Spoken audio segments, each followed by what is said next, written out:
Populernya film KKN di Desa Penari menyisakan cerita bagi warga Gunung Kidul yang ikut berperan sebagai figuran.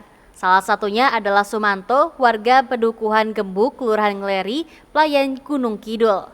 Ia mendapat peran sebagai figuran makhluk halus dalam proyek film terlaris tersebut. Pria yang tinggal di Pedukuhan Gembuk, Kelurahan Ngleri, Playan Gunung Kidul ini mengaku tak sengaja ikut berperan sebagai figuran dalam film tersebut. Semula dari ajakan tetangganya. Pertama sebagai warga, yang kedua berperan sebagai makhluk halus seperti yang dikisahkan dalam film. Peran tersebut dilakoninya selama 2 hari. Namun dia mengungkapkan ada proses panjang sebelum ia beraksi di depan kamera. Menurut Sumanto, ia sebelumnya harus dirias cukup lama, terutama untuk peran kedua. Setelah dirias pun, ia harus menunggu berjam-jam sebelum mendapatkan giliran tampil. Salah satu adegan yang dilakoninya adalah menari gaya tradisional mengikuti skenario yang diberikan. Ia sempat memeragakan bagaimana tarian tersebut dilakukan.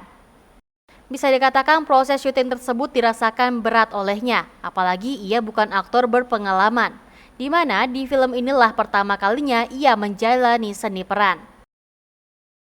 Bayaran yang didapat pun tidaklah besar, namun bagi Sumanto hal tersebut bukan menjadi persoalan besar, sebab justru baginya ada upah yang lebih besar yang didapatnya dari keterlibatan tersebut.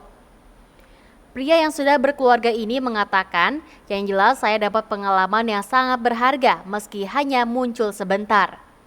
Pengalaman yang menurut Sumanto sangat berharga tentunya bisa unjuk kemampuan di seni peran. Satu lagi, bisa bertemu langsung dengan orang yang lebih berpengalaman di bidangnya. Sebab selama proses syuting, ia banyak menghabiskan waktu berinteraksi dengan para pemeran utama. Hubungan dengan para kru film pun nyaris tanpa jarak, meski mereka bertemu dalam waktu singkat. Itu sebabnya ia tak akan bisa melupakan memori tersebut. Bahkan kini jadi kebanggaan tersendiri yang bisa diceritakan ke orang-orang terdekat. Sumanto mengatakan, nanti saya bisa bercerita sampai ke cucu nanti kalau saya pernah main film.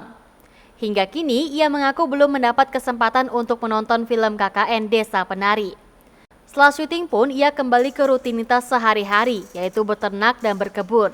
Namun Sumanto mengaku tak menolak jika nantinya kembali diajak terlibat dalam proyek film lain. Kepercayaan dirinya kini tumbuh tinggi setelah bisa terlibat dalam film Indonesia yang kini menjadi salah satu terlaris sepanjang masa.